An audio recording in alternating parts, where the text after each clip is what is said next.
Yeah, my logic in that kind of analogy is trying to understand how people vote and what it's influencing them to cast their vote. What are the factors that they decided to choose in terms of selecting politicians?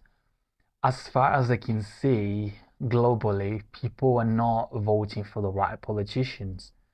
And it's just literally in the back of my mind, why? Why would you not vote for the right politician?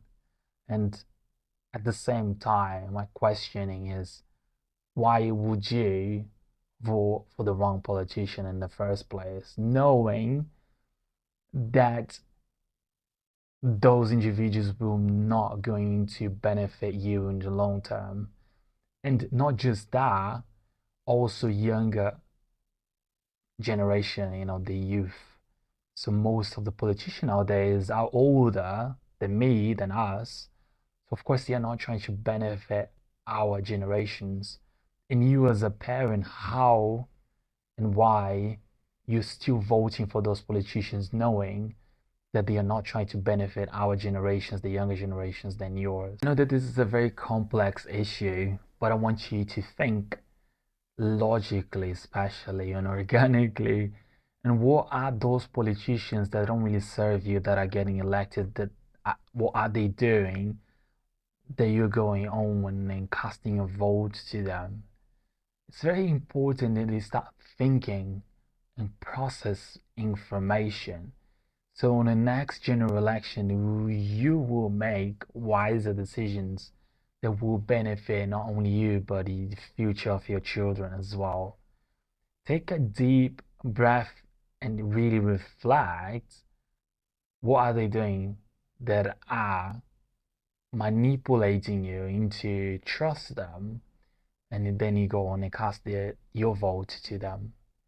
Just write it down if you need, because it's really important that we break down that logical process so we can understand a lot more your thinking process when voting for a politician. I myself know a lot of factors which are information overload. There's a lot of information right out there, and there's a lot of fake information as well that could influence individuals on casting their vote for the wrong people.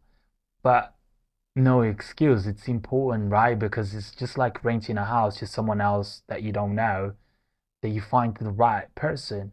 If you're renting a house to someone, you're going to do a credit check, you're going to interview the person, you're going to ask for reference, you're going to try to see the bank statement, you're going to need a deposit.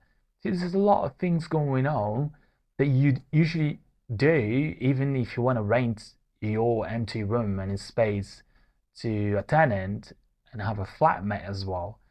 There's a lot of steps that you're usually going to take to secure the right individual to your property, right? So why you're not doing the same thing with politicians? I know there's a lot of information out there, but once again, it's your future that is at stake, something that's very important. So you should pay more attention to that.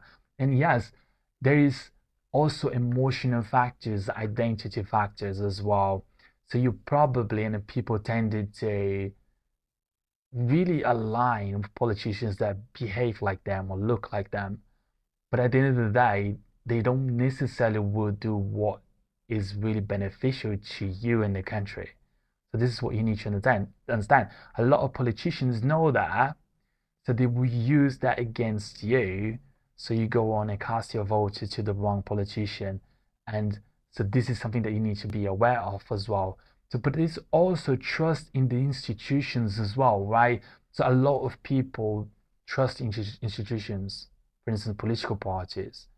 And we have a duty to question even the political parties as well.